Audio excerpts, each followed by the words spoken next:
ഇന്ന് നമുക്ക് ഈ ഒരു ഡിസൈൻ വരക്കാൻ പഠിച്ചാലോ? അപ്പോൾ എല്ലാ ഫിംഗേഴ്സിലും ഇതേപോലെ 3 ലൈൻസ് വരച്ചു കൊടുക്കുക കേട്ടോ.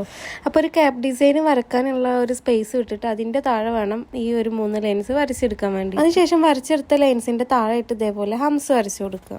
അതിനുശേഷം അതിന് താഴെയിട്ട് ആദ്യം ഒരു സ്പൈറൽ വരക്കുക, എന്നിട്ട് ആ ഒരു സ്പൈറലിന് ഹംസ് വരക്കുക. ഹംസിന് മേലായിട്ട് ഹംസിൻ്റെ വലിയ വേർഷനായിട്ടുള്ള ഫ്രിൽസ് വരക്കുക. എന്നിട്ടൊരു ലൈന് അതിന് മേലെ വരച്ചിട്ട് അതിൻ്റെ ഉള്ളിൽ വരുന്ന ആ ഒരു സ്പേസ് ഇതേപോലെ ഫില്ല് ചെയ്ത് കൊടുക്കുക. എന്നിട്ട് വീണ്ടും അതിന് മേലെ ഒരു ലൈന് കൊടുക്കുക. എന്നിട്ട് പിന്നെ അതിൻ്റെ മേലെ ഹംസ് വരക്കുക. എന്നിട്ട് ഈ ഒരു ഡിസൈനിനെ റിപ്പീറ്റ് ചെയ്തിട്ട് ഓരോ ഡയറക്ഷൻസ് ഒക്കെ ആക്കിയിട്ട് വരച്ചു കൊടുക്കുക. ഇങ്ങനെ എല്ലാ ഫിംഗേഴ്സിലും വരച്ചെടുക്കുക കേട്ടോ. അതിനുശേഷം എല്ലാ ഫിംഗേഴ്സിൻ്റെയും താഴേക്കായിട്ട് ഇതേപോലെ ലീഫും ഈ ഒരു എലമെൻറ്റും വെച്ചിട്ടുള്ള ഒരു ഡിസൈൻ ഇങ്ങനെ എല്ലാ ഫിംഗേഴ്സിൻ്റെയും താഴെ വരച്ചു കൊടുക്കുക. എന്നിട്ട് അതിന് ശേഷം ആ ലീഫിൻ്റെ ഉള്ളൊക്കെ ഇതേപോലെ ഒന്ന് ഫില്ല് ചെയ്ത് കൊടുക്കുക. അതിനുശേഷം നമ്മൾ ഫിംഗേഴ്സിൻ്റെ അറ്റത്ത് ഇതേപോലെ കുറച്ച് സ്പേസ് വിട്ടിട്ടില്ല, അതിൻ്റെ ഉള്ളൊക്കെ ഇതേപോലെ ഒന്ന് ഫില്ല് ചെയ്തിട്ട് ഒരു ക്യാപ്പ് ഡിസൈൻ ആക്കിയിട്ട് എടുക്കുക കേട്ടോ. അപ്പോൾ ഇതാണ് കേട്ടോ ഒരു ഡിസൈൻ്റെ ഫൈനൽ ഔട്ട് വരുന്നത്.